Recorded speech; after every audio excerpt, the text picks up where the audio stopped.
أما بعد فأعوذ بالله من الشيطان الرجيم بسم الله الرحمن الرحيم. Independence Day. Or the President, honorable teachers, dear judges and my dear brothers and sisters, today I am standing in front of you to deliver a speech on Independence Day of India. Before moving forward, I would like to wish all who are present here a very happy Independence Day.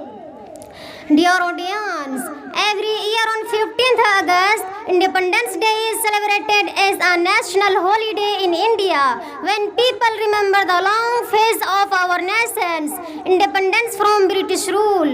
On August 15, 1947, India gained independence after a series of movements in which many freedom fighters sacrificed their lives. After independence on 15th August 1947, Jawaharlal Nehru became the first Indian Prime Minister in the national capital. Prime Minister to raise the national flag at the Red Fort near Delhi's Lahore Gate.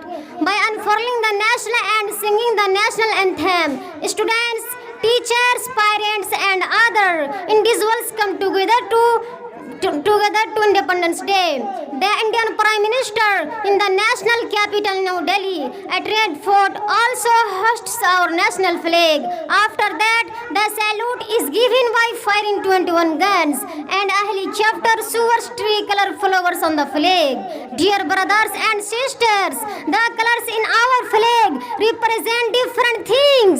Saffron signifies courage and sacrifice. White signifies peace and truth. Green signifies faith and charity.